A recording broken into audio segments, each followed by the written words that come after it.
Les enfants, bonsoir. Aujourd'hui, je vais vous parler de l'extrême édition de Hokuto no Ken qui sort chez Crunchyroll demain 12 octobre du coup. Et l'idée, c'est de savoir est-ce que cette extrême édition vaut le coup ou non, est-ce qu'elle porte bien son nom ou pas. On va voir ça tout de suite. C'est donc la quatrième fois que Hokuto no Ken est publié en France. La première, c'était avec J'ai lu, donc là, c'est l'édition qui est tout à droite. J'ai lu en 1999. Ensuite, on avait eu la version de Azuka qui ensuite allait devenir Kazé en 2008. Et puis une édition plus grosse, Ultimate, toujours chez Kazé du coup, et qui date de 2013. Avant donc l'arrivée de cette extrême édition chez Crunchyroll en 2022. Et la plus intéressante à mon sens actuellement reste celle-ci, celle de Kazé, l'Ultimate Edition, donc, qui avait été faite en 2013 donc. Tout simplement parce que le dessin de Tetsuo Hara c'est juste magnifique et ça mérite d'avoir un grand format comme celui-ci en fait, au minimum. Donc c'est dommage pour le coup que Crunchyroll ne soit pas reparti sur une véritable extrême édition avec un grand format en fait. Ça c'est vraiment dommage.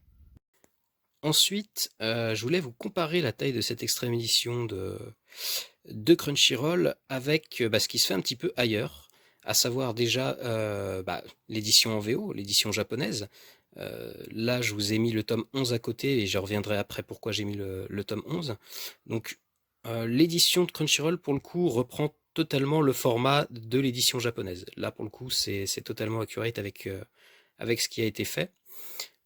Tout à droite, vous avez l'édition espagnole, que j'avais chopé un petit peu comme ça par hasard, et qui est donc du coup sur le même format que l'édition japonaise et donc l'édition française maintenant de Crunchyroll, et qui a une qualité de papier vraiment vraiment très très bonne. Ça, je tenais à le souligner. Et donc tout à gauche, vous avez là l'édition anglaise en fait chez Viz Media, qui pour moi est vraiment la meilleure. Déjà en termes de format et aussi parce qu'on est sur de la couverture cartonnée et, euh, et avec un très beau glaçage aussi sur les titres, sur les gouttes de sang, ce genre de choses qui donne un effet vraiment, vraiment ultime du coup pour une édition. Alors, pourquoi je vous ai montré le tome 11 de l'édition ultime japonaise? Tout simplement parce que c'est dans ce tome qui a le chapitre inédit intitulé Last Piece, qui était sorti en 2013 en fait. Toute cette édition Ultimate au Japon était sortie en 2013 pour les 30 ans de la licence. Et donc c'est cette édition que Crunchyroll vous propose actuellement en 2022, avec donc les planches retouchées aussi alors ça c'est surtout sur les derniers tomes où il y a certaines planches qui sont retouchées par Tetsuo Hara et ses équipes, et donc ce fameux épisode, ce fameux chapitre inédit, Last Piece. Alors toujours en comparaison, cette fois je vous ai mis à côté Soten no Ken, qui est donc la préquelle de Hokuto no Ken, toujours par Tetsuo Hara, et qui chez nous en France est réédité par Mangetsu. Et je trouve important en fait de vous le montrer tout simplement parce que en termes de format, on va être sur un format identique, vraiment, hein. Donc dans une bibliothèque, avoir les deux à côté, c'est plutôt cool. En revanche, quand on voit le niveau de qualité qui en soi est assez donc similaire, hein, que ce soit en termes de taille ou de papier à l'intérieur, Mangetsu, eux, nous proposent le manga pour 9,90 € et Crunchyroll pour 14,99 €. Donc on est quand même sur deux prix quand même avec 5 € d'écart. Et, euh, et voilà, c'est quand même vraiment dommage. Et c'est même, j'ai envie de dire, dommage que un éditeur de la qualité de Mangetsu n'ait pas pu récupérer les droits de Hokuto no Ken pour faire l'ensemble de la saga Hokuto. Pour ce qui est de l'édition en elle-même, bon, il n'y a pas grand-chose à en dire au final. La traduction est quasiment la même que celle de Kazé. Quelques petites retouches ça et là sur certains mots, mais globalement on est vraiment sur la même chose.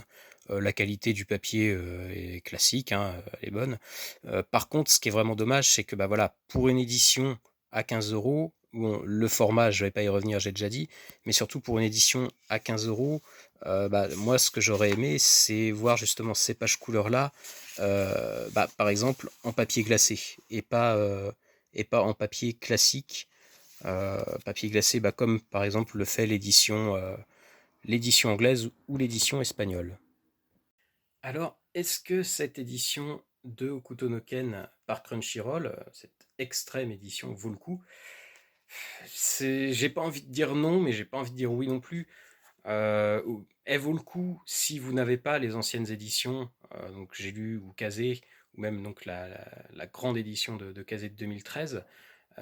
Si vous les avez pas, évidemment c'est intéressant parce que maintenant quand on voit les prix sur le marché de l'occasion et la spéculation qu'il y a autour, forcément c'est beaucoup plus intéressant de prendre cette édition-là qui en plus bénéficie d'un chapitre inédit. Après, si vous avez déjà les éditions qui sont sorties précédemment, euh, non, j'ai envie de dire, c'est difficile de dire que ça vaut le coup parce que Crunchyroll nous propose quand même un prix de 15 euros qui est quand même très élevé par rapport à la qualité qui est proposée, surtout quand on compare à ce qui peut se faire à côté, et pas seulement en fait sur Hokuto no Ken, parce que moi tout à l'heure je vous ai présenté donc ce qui s'est fait en Espagne, au Japon, en Angleterre, etc. Mais quand on voit d'autres éditions, d'autres éditeurs qui pour le même prix ou pour des prix plus bas proposent des choses de meilleure qualité, c'est vraiment dommage. C'est vraiment dommage, surtout pour Hokuto no Ken, qui, moi, est vraiment ma licence de cœur. Hokuto no Ken, pour moi, c'est plus qu'un manga. Au-delà du fait que ça soit un manga historique, un pilier de l'âge d'or du manga et de l'histoire du manga, moi, ça a été un vrai déclic quand j'ai découvert Hokuto no Ken. C'est ce qui fait qu'aujourd'hui, en fait, en découvrant Tetsuhara, je suis devenu dessinateur. Euh, Franchement, c'est vraiment dommage parce que je sais qu'il y a un jeune public qui commence plus ou moins à s'y intéresser quand j'en parle à droite à gauche avec eux, qui ont parfois une vision peut-être un petit peu qui manque de nuances sur Hokuto no Ken, qui voit un petit peu ça comme une sorte de guerrier mal alpha, etc. Alors que Hokuto no Ken, c'est avant tout une histoire humaine, une tragédie de famille, qui va bien au-delà de la forme un peu testostérone qu'on peut voir avec les gros muscles, etc. Ça va bien au-delà, c'est bien plus intelligent que ça. Et du coup, je trouve que le travail de Crunchyroll ne rend pas totalement hommage à la puissance de cette licence, à l'importance de cette licence. Euh, donc voilà, si vous n'avez pas les anciennes éditions, évidemment, prenez-la, ça sera beaucoup plus intéressant que de trouver le reste en occasion à des prix qui sont totalement basés sur de la spéculation.